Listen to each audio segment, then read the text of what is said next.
దేశవ్యాప్తంగా 4వ దశ లోక్సభ ఎన్నికలు ప్రశాంతంగా ముగిశాయి. సాయంత్రం 6 గంటల వరకు క్యూలో ఉన్న వారికి ఓటేసే అవకాశం కల్పించారు. మొత్తం 96 లోక్సభ స్థానాలకు ఉదయం పోలింగ్ ప్రారంభం కాగా పెద్ద సంఖ్యలో ఓటర్లు ఓటు హక్కు వినియోగించుకున్నారు. సాయంత్రం 5 గంటల వరకు 62.31% పోలింగ్ నమోదైనట్లు భారత ఎన్నికల సంఘం ప్రకటించింది. అత్యధికంగా పశ్చిమ బెంగాల్లో 75.66% నమోదైనట్లు అధికారులు ప్రకటించారు.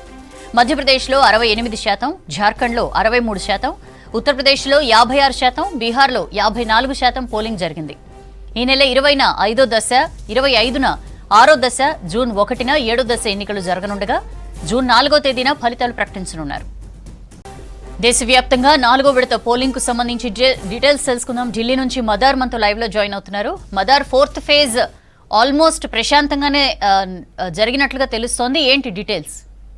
సౌజన్య, కొన్ని ప్రాంతాల్లో అక్కడక్కడ చిన్న చిన్న ఘటనలు మినహా మిగతా అన్ని ప్రాంతాల్లో కూడా పోలింగ్ ప్రశాంతంగా ముగిసింది. మొత్తం 10 రాష్ట్రాలు 96 లోక్సభ స్థానాలకు ఎన్నిక జరిగింది.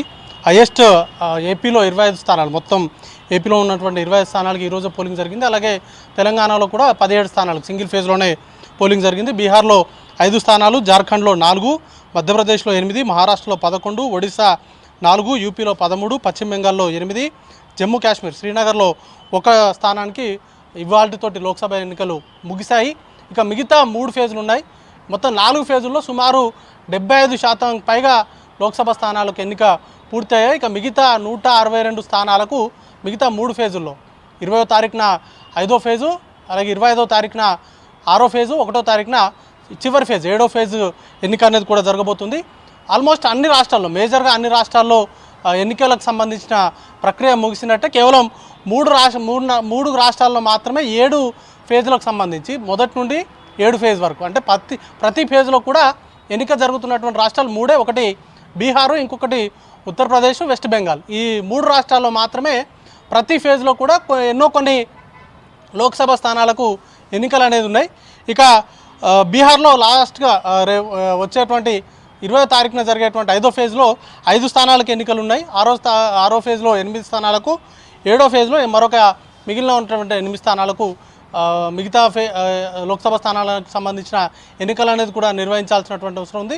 మిగతా రాష్ట్రాలు కనుక చూసుకున్నట్లయితే జార్ఖండ్, మహారాష్ట్రకు సంబంధించి కేవలం 5వ ఫేజ్లో మిగతా అన్ని నియోజకవర్గాలు, అంటే 13 స్థానాలకు ఎన్నికలు అనేది కూడా నిర్వహించాల్సి ఉంది. మిగతా ఫేజ్లకు సంబంధించి 5వ ఫేజ్ తోటే మహారాష్ట్రలో ఎన్నికలు అనేది కూడా ముగుస్తాయి. తర్వాత ఒడిశా సంబంధించి 5, 6, 7 ఫేజుల్లో 3 ఫేజులు ఉన్నాయి. ఉత్తరప్రదేశ్కు సంబంధించి చివరి 3 ఫేజుల్లో కూడా ఎన్నికలు ఉన్నాయి. వెస్ట్ బెంగాల్ కూడా మిగతా 3 ఫేజులు ఉన్నాయి. ఇక ఢిల్లీకి సంబంధించి 25వ తారీఖున, అంటే 6వ ఫేజ్న మొత్తం 7 నియోజకవర్గాలకు సంబంధించిన పోలింగ్ అనేది కూడా నిర్వహించేందుకు అవసరమైనటువంటి ఏర్పాట్లు చేస్తున్నారు. ఇప్పుడు ప్రస్తుతానికైతే అక్కడ ప్రచారానికి సంబంధించినటువంటి కార్యక్రమాలు జరుగుతున్నాయి. మిగతా 4 రాష్ట్రాలకు సంబంధించి ఈ 4 ఫేజ్లకు సంబంధించి, మొదటి 4 ఫేజ్లకు సంబంధించి అర్బన్ ఏరియాస్తో పోలిస్తే రూరల్ ఏరియాస్లో కొంత ఓటింగ్ పర్సంటేజ్, మెరుగైనటువంటి ఓటింగ్ పర్సంటేజ్ ఉంది. అది ఎవరికి ప్లస్ కాబోతా ఉంది అనేది రాజకీయ పార్టీలు వారి ధీమానైతే వ్యక్తం చేస్తున్నాయి. ఈసారి ఎట్టి పరిస్థితుల్లో 400 ఎన్డీఏ కూటమి 400 సీట్ల పైబడిగా గెలుచుకుంటాయనేటువంటి ధీమాను ఎన్డీఏ పక్షాలు, ముఖ్యంగా బీజేపీ పదే అంశాన్ని ఎత్తుకుంటుంది.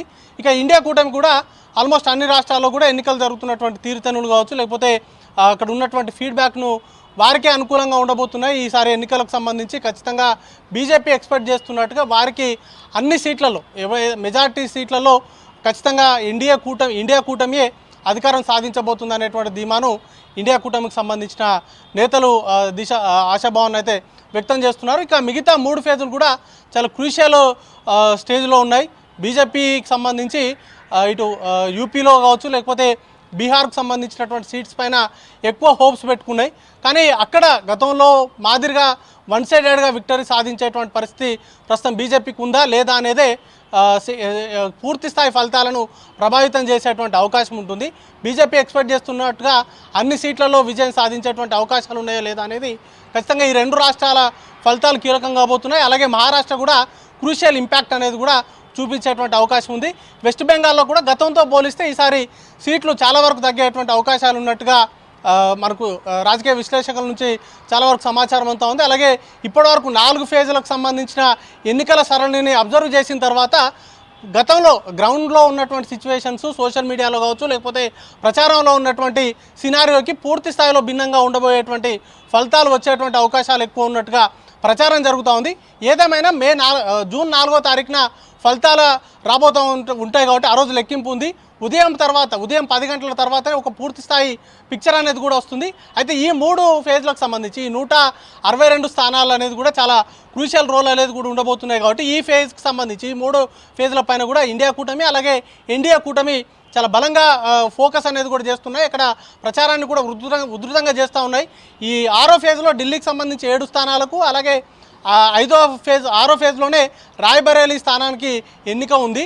7వ ఫేజ్లో ప్రధాని ప్రాతినిధ్యం వహించేటువంటి వారణాసి నియోజకవర్గానికి ఎన్నిక ఉంది. కాబట్టి ఈ 3 ఫేజ్లు అనేది కూడా చాలా క్రూషియల్గా ఉండబోతున్నాయి. రానున్నటువంటి రోజుల్లో మరికొంత హాట్గా ప్రచారం అనేది కూడా నడిచేటువంటి అవకాశాలు ఉన్నాయి. సౌజన్య, మదర్, థ్యాంక్ యూ.